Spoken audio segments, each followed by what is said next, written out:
Clean স্লেটে সবাইকে স্বাগতম। আজকে আমরা দেখব সাবজেক্ট ভার্ব এগ্রিমেন্ট। দেখো, সাবজেক্ট ভার্ব এগ্রিমেন্টটা না অনেকগুলো রুলের উপর বেস করে রয়েছে, কিন্তু এই চ্যানেলে আমরা শুধু রুল পড়ি না, আমরা কি করি, কনসেপ্ট ক্লিয়ার করি। তাই আমরা আগে কনসেপ্টটা ক্লিয়ার করব, সাবজেক্ট ভার্ব এগ্রিমেন্ট জিনিসটা কি আগে। ওকে, চলো দেখো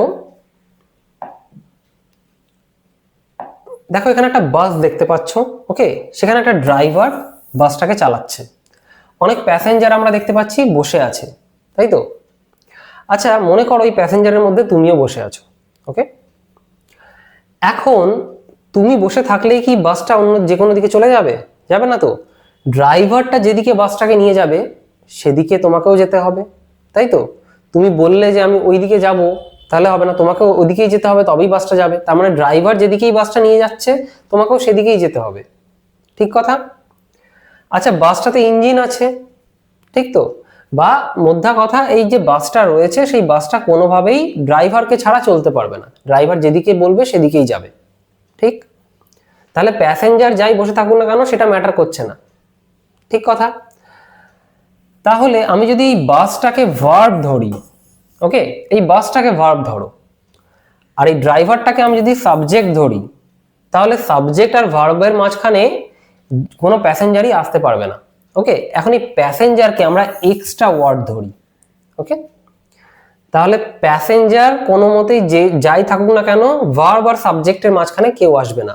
সাবজেক্ট যেরকম ভাবে নিয়ে যাবে ভার্বও সেইভাবেই চলবে। এইটা হচ্ছে মোদ্দা কথা।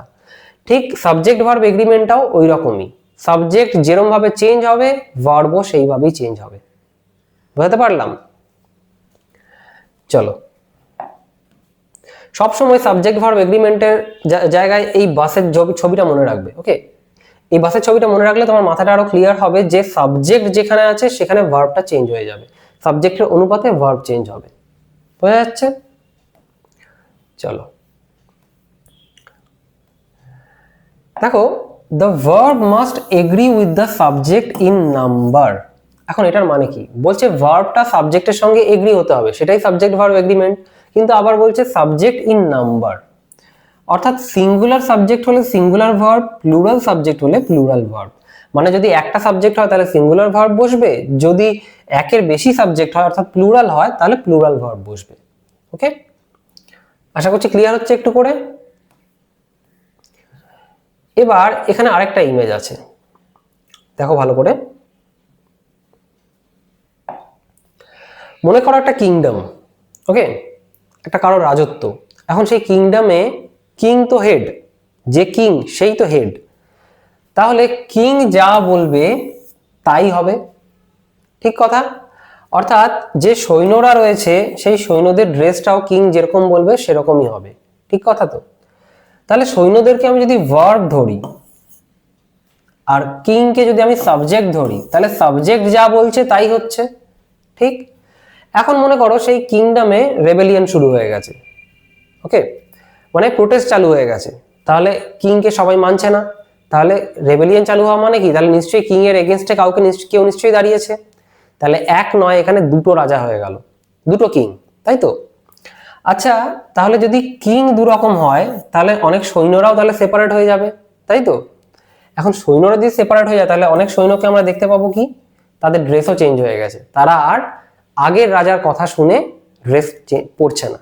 তার মানে যখন রাজা অনেকগুলো হয়ে যাচ্ছে তখন সৈন্যদের ড্রেসও পাল্টে যাচ্ছে, অর্থাৎ যখন সাবজেক্ট অনেকগুলো হয়ে যাচ্ছে তখন ভার্বও রাজার মতো করে চেঞ্জ করে নিচ্ছে, সাবজেক্টের মতো করে চেঞ্জ করে নিচ্ছে। বোঝাতে পারছি? দেখো এখানে একটা লাইন রয়েছে, দ্য বয় প্লেস ফুটবল। ওকে, আর এখানে রয়েছে দ্য বয়েজ প্লে ফুটবল। দেখো লাইনটার মধ্যে কিছুই নয়, এখানে একটা বয়, এখানে অনেকগুলো বয়। এখন এখানে একটা বয় আছে বলে প্লেজ হয়ে গেছে, কারণ কি? সাবজেক্টের বেসিসে ভার্বটা চেঞ্জ হয়ে গেছে, সিঙ্গুলার ভার্ব হয়ে গেছে। এখানে একের বেশি বয় হয়ে গেছে, যার জন্য কি হচ্ছে, ভার্বটা চেঞ্জ হয়ে প্লে হয়ে গেছে, অর্থাৎ সাবজেক্টের বেসিসে ভার্বটা চেঞ্জ হলো। ভালো করে দেখো, এখানে প্লেজ আছে তো, অর্থাৎ ভার্বে আমি এস লাগিয়ে দিয়েছি মানে সিঙ্গুলার ভার্ব হচ্ছে, কিন্তু আমি যদি নাউনে এস লাগিয়ে দিচ্ছি তো প্লুরাল নাউন হচ্ছে। বুঝতে পারছি? ইন্টারেস্টিং না জিনিসটা? চলো এবার সিঙ্গুলার ভার্ব আর প্লুরাল ভার্বটা কি জিনিস সেটা একটু দেখে নিই। দেখো ইজ যদি হয় তাহলে সিঙ্গুলার, আর ঠিক আর হয়ে যাবে যদি প্লুরাল হয়। হ্যাজ যদি হয় তাহলে সিঙ্গুলার, হ্যাভ যদি হয় তাহলে প্লুরাল। এখন এখানে একটা কথা মাথায় রাখবে, আমরা কিন্তু আই, ইউ এগুলোতেও কিন্তু হ্যাভ ইউজ করি, তাই না? এগুলোতে হ্যাভ ইউজ হয়, তাহলে হ্যাভটা সিঙ্গুলার ভার্বের ক্ষেত্রেও ইউজ হয়। বাট বেসিক্যালি আমরা সাবজেক্ট ভার্ব এগ্রিমেন্ট পড়ছি, তো সেই জন্য আমরা এখানে হ্যাভটাকে ধরে নিচ্ছি প্লুরাল ভার্বের মধ্যে পড়ছে। ওকে, ওয়াজ যদি সিঙ্গুলার হয় তাহলে ওয়্যারটা হবে কি প্লুরাল। ওকে, আর এখানে ভার্বের ফিফথ ফর্ম, ভার্বের ফার্স্ট ফর্ম, ভার্বের ফিফথ ফর্মটা হয়ে যাবে সিঙ্গুলার আর ফার্স্ট ফর্মটা হয়ে যাবে কি প্লুরাল। এখন ফিফথ ফর্মটা আবার কি জিনিস, তাই না? ফিফথ ফর্ম কি জিনিস দেখো, আমরা ইন জেনারেলি পড়ি কি যে ভার্বের তিনটে পার্ট রয়েছে, তাই না? যে ভার্বের first part, second part, third part. আমরা দেখে নি আগে আগে ব্যাপারটাকে দেখো কি বলতে চাইছে। দেখো ভার্বের ফার্স্ট পার্ট, ভার্বের সেকেন্ড পার্ট, ভার্বের থার্ড পার্ট, এটা আমরা জানি তো বেসিক্যালি ফর্মগুলো, first form, second form, third form. এখন আমরা যদি ভার্বের ফোর্থ ফর্ম আর ভার্বের ফিফথ ফর্ম ধরি তাহলে কি দাঁড়াচ্ছে ব্যাপারটা, জেনারেলি আমরা এত দূরই পড়ি। ওকে, এবার দেখো আমরা যদি বলি ভার্বের পাঁচটা ফর্ম, ধরো আমি যদি বলি গো, ওকে, এরপর আমি ভার্বের সেকেন্ড ফর্ম ধরলাম যেটা হয়ে যাবে কি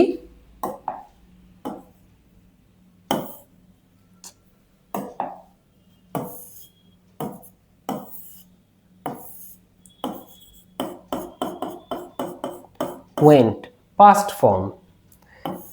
পার্টিসিপল ফর্মটা কি হবে gone, go, went, gone, এত দূরই আমরা পড়ি। এরপর আমাদেরকে আর ভার্বের দুটো ফর্ম শেখানো হয় না, আমরা জানি ফর্মটা কিন্তু এইভাবে জানি না, সেগুলোকে কি বলবো এখানে গোয়িং, এটা হচ্ছে ভার্বের ফোর্থ ফর্ম। ভার্বের ফিফথ ফর্ম কি হবে গোস। অর্থাৎ ভার্বের ফার্স্ট ফর্মের সঙ্গে এস বা ইএস যোগ করলে আমরা ভার্বের ফিফথ ফর্ম পাই। ওকে, আমরা এই ফর্মগুলো জানি কিন্তু এগুলো যে ভার্বের ফোর্থ ফর্ম আর ফিফথ ফর্ম হয় এটা হয়তো নিশ্চয়ই তুমি জানতে না। সো এইভাবে মনে রাখো ভার্বের পাঁচটা ফর্ম। ওকে, তো ভার্বের ফিফথ ফর্ম এখানে দেখছি আমরা সিঙ্গুলার, আর ভার্বের ফার্স্ট ফর্ম এখানে আমরা দেখে নিচ্ছি প্লুরাল। ওকে, চলো এখন বেসিক রুল কি আমাদের ভার্বের সাবজেক্ট ভার্ব এগ্রিমেন্টের, যে ফাইন্ড দ্য রিয়েল সাবজেক্ট। এখন এটাই ইম্পর্টেন্ট, রিয়েল সাবজেক্টটা খুঁজে বার করাটাই হচ্ছে ইম্পর্টেন্ট, কারণ যে কটা রুল তুমি দেখবে প্রতিটা রুলের মধ্যে কিছু না কিছু কনফিউশন পাবে। ওকে, আর ওই কনফিউশনগুলোর মধ্যেই ভার্বটা ভুল হয়ে যায়, আমরা দেখব। আচ্ছা, প্রথমে আমাদের কাজ কি সাবজেক্ট খুঁজে বার করা, দেন ডিসাইড ওয়ান পারসন অথবা ওয়ান থিং রয়েছে কি, তাহলে সিঙ্গুলার ভার্ব হবে, যদি মোর দ্যান ওয়ান থাকে তাহলে প্লুরাল ভার্ব হবে, যেটা বলছিলাম।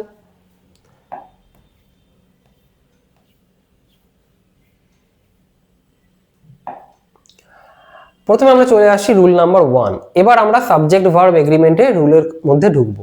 দেখো তোমাকে যতটুকু বললাম এই কথাটা মাথায় রাখবে যে সাবজেক্ট ভার্ব এগ্রিমেন্ট হলো অনেকটা বাসের ড্রাইভার আর বাসের মতো। ওকে, বাসের ড্রাইভার যেদিকে বাসটাকে নিয়ে যাবে সাবজেক্ট ভার্বও ওইদিকেই যাবে, মোদ্দা কথা মানে বাসটা ওদিকেই যাবে, সাবজেক্ট চেঞ্জের সঙ্গে ভার্ব চেঞ্জ হতে থাকবে। ওকে, আজকে আমরা টোটাল 7খানা রুল পড়বো, আজকে পার্ট 1 ভিডিও এটা, নেক্সট পার্টে আমি বাকি আদার্স রুলগুলো বুঝিয়ে দেবো। ওকে, চলো আগে এই রুলগুলো দেখে নিই। রুল নাম্বার 1 কি বলছে, ignore everything between the subject and the verb. ওই যে বললাম না যে সাবজেক্ট আর ভার্বের ভেতরে মানে সাবজেক্ট আর ভার্বের মাঝখানে যা এক্সট্রা ওয়ার্ড রয়েছে ভুলে যাও, মাথায় রেখো না। ওই যে প্যাসেঞ্জার বসে আছে বলে আমি ওখানে আর করে দেবো এরকম নয়, সাবজেক্ট আর ভার্বের মাঝখানে কিছু আসবে না, যার জন্যই বলছে কি রিয়েল সাবজেক্টটা খুঁজে বার করো আগে। দেখো সাবজেক্ট মাঝখানে এক্সট্রা ইনফরমেশন থাকে, তার জন্য আমরা কনফিউজ হয়ে কি করি ভার্বটাকে চেঞ্জ করে দিই, আমরা সেটা করব না। মাঝখানের এক্সট্রা ইনফরমেশনটা আমরা বাদ দিয়ে আমরা চিন্তা করব অ্যাকচুয়াল সাবজেক্ট কোনটা এখানে। ওকে, যেমন দেখো the boy along with his friends is playing. এখন দেখো যেই এখানে along with his friends বলে দেবে, এখন তুমি ভাববে যে এখানে তো আর হবে, তাই না? এখানে তো আর হবে, কিন্তু এগুলো হচ্ছে extra information. Actual main subject হচ্ছে দ্য বয়, বুঝে যাচ্ছে? যার জন্য কি হচ্ছে এখানে ইজ হয়ে যাচ্ছে, বুঝতে পারছি?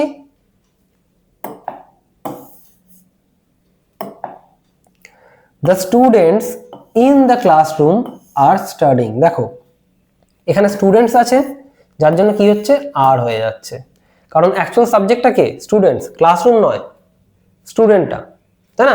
পড়ছে কে? ক্লাসরুম পড়ছে কি? ক্লাসরুমে পড়ছে, কে পড়ছে? স্টুডেন্ট পড়ছে, হয়ে যাচ্ছে। The teacher with all her students is happy। এখন আবার এখানে স্টুডেন্টস থাকবে, তো তুমি আবার ওখানে আর করে দেবে, করবে না কেন? কারণ এগুলো এক্সট্রা ইনফরমেশন। ওকে, আসল সাবজেক্ট হচ্ছে টিচার, তাহলে টিচার ইজ হ্যাপি। ওকে, এটা হচ্ছে রুল নাম্বার 1। এখানে ট্রিক কি রয়েছে? এখানে একটা মেমোরি ট্রিক আমরা দেখতে পাচ্ছি কি, ignore the passenger, look at the driver. বললাম প্যাসেঞ্জার কি আছে না আছে কিচ্ছু দেখবে না, সব সময় ড্রাইভারের দিকে তাকাবে, অর্থাৎ সাবজেক্ট কে তাকে খুঁজে বার করো। ওকে, rule number 2, and usually makes plural। অর্থাৎ যখন আমরা and পাবো বেসিক্যালি আমরা বুঝে নেবো যে ওটা প্লুরাল ফর্মেই আছে, অর্থাৎ আমাকে ভার্বটা প্লুরাল ভার্বই ইউজ করতে হবে। ওকে, যেমন দেখো রাম অ্যান্ড শ্যাম। এখন আগেরটায় আমরা কি দেখছিলাম, যে ওখানে যদি সিঙ্গুলার থাকে বা প্লুরাল থাকে তার উপর ডিপেন্ড করছে না, আমরা এখানে প্রথম থেকে দেখেছিলাম, দেখে এবার সেই অনুপাতে ভার্বটাকে বসাচ্ছিলাম, তাই না? কিন্তু এখানে and আছে, এখন and যখনই আমি পাবো আমি বুঝে যাব যেটা প্লুরাল ফর্ম বলছে, আর যেই প্লুরাল ফর্ম আমি পেয়ে যাবো এইভাবে রাম অ্যান্ড শ্যাম, তখনই আমি কি করব? আর বসিয়ে দেবো। রাম অ্যান্ড শ্যাম আর ফ্রেন্ডস, বুঝে যাচ্ছে?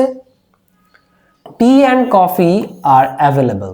এখন টি অ্যান্ড কফি এটা দুটো আলাদা আলাদা জিনিস, আর অ্যাভেলেবল, সো এখানে অ্যান্ড আছে আমি দেখতে পাচ্ছি, আর দিয়ে আমি জুড়ে দিলাম, হয়ে যাচ্ছে।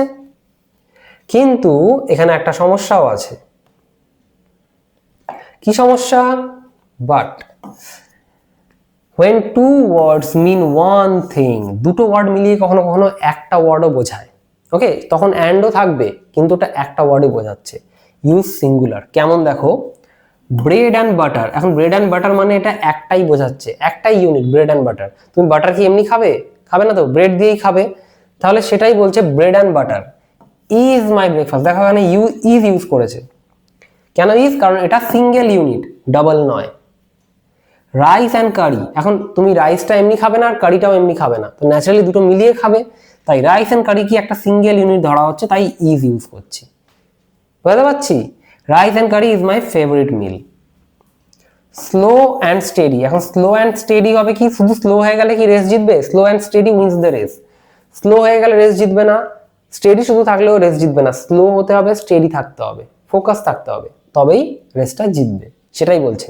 তাহলে অ্যান্ড দিয়ে আমরা সিঙ্গুলারও পেতে পারি, সেটা বুঝতে হবে সেন্টেন্সে কি বলতে চাইছে, বুঝে যাচ্ছে? চলো এখানে ট্রিকটা কি? এখানে ট্রিক হচ্ছে if both words together make one idea. ওই যে বললাম একটা আইডিয়া, দেন সিঙ্গুলার, যদি না হয় তাহলে সেটা প্লুরাল।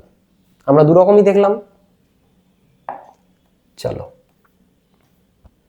রুল নাম্বার 3 কি বলছে? Rule number 3, the nearest subject controls the verb. এখন এখানেই কনফিউশন তৈরি হবে, the nearest subject controls the verb কি বলছে?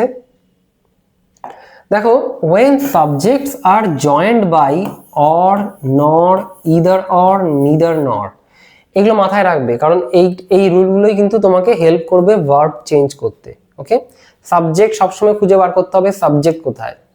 যখন এইগুলো পাবো আমরা or, nor, either or, neither nor এরকম টাইপের কিছু রয়েছে, তখন কি হবে? the verb follows the nearest subject। তখন আর ওই লাইনের ফার্স্টে বা কোথায় ভার্ব আছে সাবজেক্ট আছে সেটা আমি খুঁজবো না, আমি খুঁজবো একদম ভার্বের কাছে কে আছে। দেখো either Ram or his brothers, ভালো করে দেখো, বুঝবে ভালো করে, either Ram or his brothers। এখন কাছে কে আছে? রাম তো নেই, আমরা ইন জেনারেল কি করছিলাম? এইখানে দেখছিলাম, কিন্তু এখানে জোড়া আছে কি দিয়ে? either or দিয়ে জোড়া আছে, তাই আমরা রামেরটা এটা করব না, আমরা কি করব, এখানে হিজ ব্রাদার্স আছে তাই এখানে আর করে দিলাম। কেন? কারণ যখন ইদার অর দিয়ে জোড়া আছে আমার কাজ থাকবে নিয়ারেস্ট কে রয়েছে, অর্থাৎ একদম ভার্বের কাছে কে রয়েছে সেটাকে দেখা। তাহলে Ram or either Ram or his brothers are coming, বুঝতে পারছো? এবার দেখো এটাই কেমন শিফট হয়ে যাচ্ছে, দেখো either the boys or Ram is coming, দেখো সেম সেন্টেন্স, এখানে ব্রাদার্স করা হয়েছে, এখানে বয়েজ করা হয়েছে, আর কিছু নয়, ওটার সঙ্গে কোনো পার্থক্য নেই, কিন্তু ডিফারেন্সটা বোঝো। এখানেও ইদার অর দিয়ে জোড়া হয়েছে, ভালো করে বোঝো ব্যাপারটা, ভালো করে বোঝো। এখানেও ইদার অর দিয়ে জোড়া হয়েছে, এখানেও ইদার অর দিয়ে জোড়া হয়েছে। এখন এখানে ব্রাদার্সটা কাছে আছে তাই এটা আর, বাট এখানে রামটা কাছে আছে, অর্থাৎ সিঙ্গুলার নাউন কাছে আছে, ঠিক আছে, সিঙ্গুলার সাবজেক্ট, তাই এখানে কি হয়ে গেল, ইজ। বুঝতে পারছি?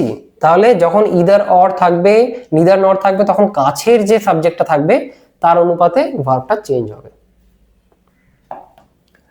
আচ্ছা, এখানে মেমোরি ট্রিক কি আছে, নিয়ারেস্ট বস রুলস, অফকোর্স কাছাকাছি যে রয়েছে সেই রুল করবে, ওকে, দূর থেকে রাজত্ব করা যাবে না।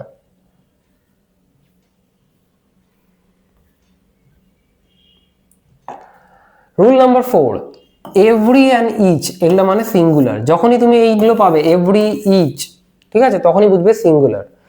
দেখো আগে লাইনটা দেখো, এভরি স্টুডেন্ট হ্যাজ আ বুক, এখন এভরি স্টুডেন্ট মানে প্রত্যেকের কথা বলছে। আমি যদি বলি তোমাদের প্রত্যেকের কাছে বই আছে, তাহলে আমি বোঝাচ্ছি সবাইকে, কিন্তু অ্যাকচুয়ালি ইন্ডিভিজুয়ালি বোঝানো হচ্ছে, মানে ওয়ান বাই ওয়ান, একে একে একে একে প্রত্যেকের কাছে বই আছে সেটার কথা বলা হচ্ছে। তাহলে এখানে এভরি যখনই বোঝাচ্ছে তাহলে সিঙ্গেল পার্সনের কথা বলছে, তাই এখানে হ্যাজ ইউজ হচ্ছে। প্রত্যেকে ওয়ান বাই ওয়ান, ইন্ডিভিজুয়ালি কথা বলছে। ইচ বয় অর্থাৎ প্রত্যেক বয়, প্রত্যেকে, ইচ বয় ইজ রেডি, প্রত্যেকে রেডি। ইচ অফ দ্য প্লেয়ার্স, এখন দেখো প্লেয়ার্সদের প্রত্যেকে, ইজ ফিট। বুঝতে পারছো, যখন ইচ এভরি এগুলো ইউজ হবে তখন সিঙ্গুলার হবে। এখন সিঙ্গুলার যখনই হয়ে যাচ্ছে তখন আমি ভার্বটাও সিঙ্গুলার ইউজ করছি, ইজ, হ্যাজ, ইজ। বুঝতে পারছো? চলো এই রুলগুলো মাথায় রাখবে, রুলগুলো কিন্তু কাজে লাগবে, এগুলোতেই মিস্টেক হবে, এই ছোটখাটো মিস্টেকগুলো এখানেই হবে। এভরিওয়ান, সামবডি আর নোবডি, এগুলো আমি যখন পাচ্ছি, now this look plural but they are singular, এদেরকে দেখে প্লুরাল মনে হচ্ছে কিন্তু এরা কিন্তু সিঙ্গুলার, ওকে। যখন এই ওয়ার্ডগুলো পাবে তখন কিন্তু আমরা ভার্ব ইউজ করব সিঙ্গুলার, যখনই এই সিঙ্গুলার এগুলো পাবে তখনই আমরা ভার্ব ইউজ করব সিঙ্গুলার। যেমন দেখো এভরিওয়ান ইজ হ্যাপি, এখন যেহেতু এটা সিঙ্গুলার তাই এখানে কি হয়ে গেল, ইজ হয়ে গেল। সামওয়ান হ্যাজ কল্ড, সো এখানে কি হয়ে গেল, সামওয়ান আছে, আমি পড়লাম এখনই যে সামবাডি আছে, সামওয়ানও হবে। আচ্ছা, নোবডি, এভরিবডি। আচ্ছা এবার বুঝবে, দেখো আগে এইটুকু বুঝে নাও যে যখন এইগুলো আসছে, এই যে বডি, ওয়ান, বুঝতে পারছো, এখানে দেখো বডি রয়েছে, এভরিবডি, নোবডি, সামওয়ান, এভরিওয়ান, তখন কি হচ্ছে, আমরা সিঙ্গুলার ভার্ব ইউজ করছি, ওয়াজ, নোজ, এরকম। এখানে একটা জিনিস মনে রাখতে হবে আমাদেরকে, এখানে মেমোরি ট্রিকটা কি নেব, যে words ending with one, body আর থিং, এই তিনটে জিনিস দিয়ে যখন শেষ হচ্ছে তখন আমরা সিঙ্গুলার ভার্ব ইউজ করব। এখানে দেখলাম বডি, ওয়ান, আর ওখানে কি আছে, সামথিংও দেখলাম, সামথিং নেই, আচ্ছা সামথিং, এভরিথিং, এরকম ভাবে, ঠিক আছে।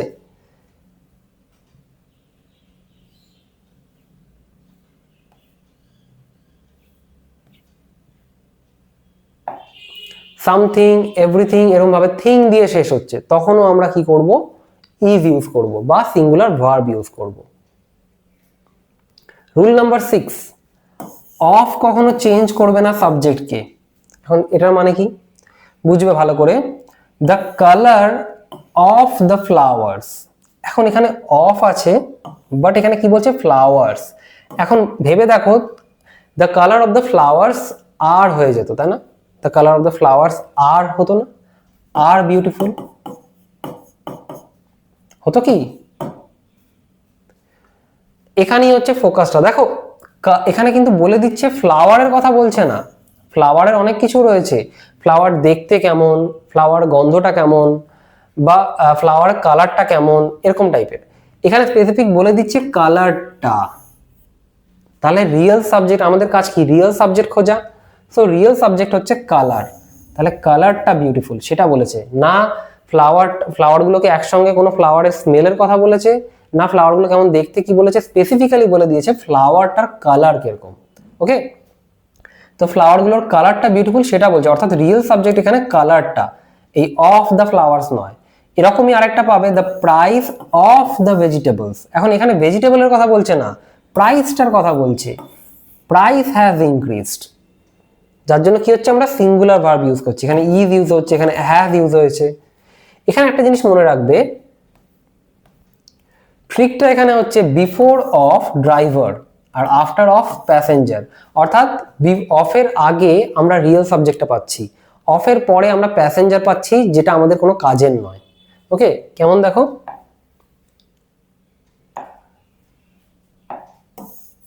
দেখো এখানে কালারটা এখানে অফ আছে না, এখানে অফ আছে। এখন অফের আগে আমি পাচ্ছি ড্রাইভার আর অফের পরে আমি পাচ্ছি প্যাসেঞ্জার, ঠিক ভার্ব অবধি, বোঝা যাচ্ছে। এখানেও তাই, অফের আগে ড্রাইভার আর অফের পরে আমি পাচ্ছি প্যাসেঞ্জার, ঠিক ভার্বের আগে অবধি।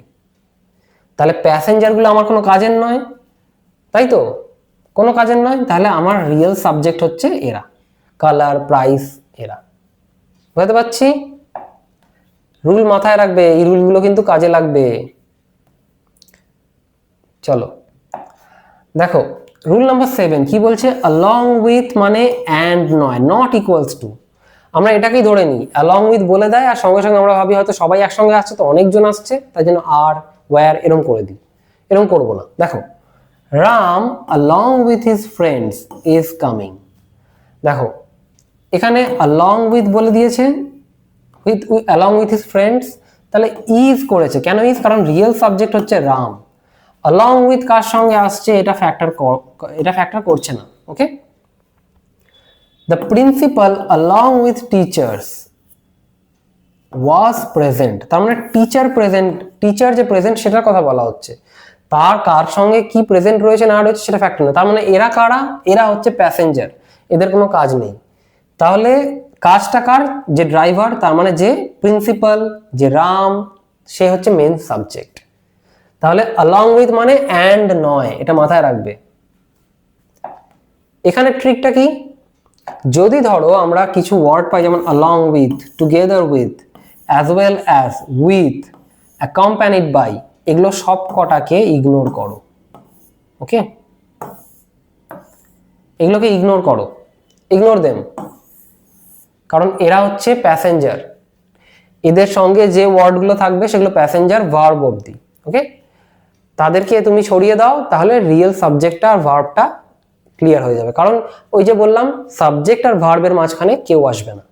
ওকে, তো আজকে এতটুকু থাকলো, সাতখানা রুল পড়ালাম আজকে, বাকি যা রুল আছে নেক্সট ভিডিওতে করিয়ে দেবো পার্ট 2-তে। আশা করছি ভিডিওটা ভালো লাগলো, কনসেপ্টটা আশা করি বোঝাতে পেরেছি তোমাদেরকে, সাবজেক্ট ভার্ব এগ্রিমেন্টটা কোথায়। যদি প্রবলেম থাকে, সমস্যা থাকে, ভিডিও নিচে জানাও কমেন্ট করে, আমি চেষ্টা করব তোমার প্রবলেম সলভ করে দেওয়ার। ওকে, আজ এতটুকু থাকলো, দেখা হবে নেক্সট ভিডিওতে, ততক্ষণ টাটা।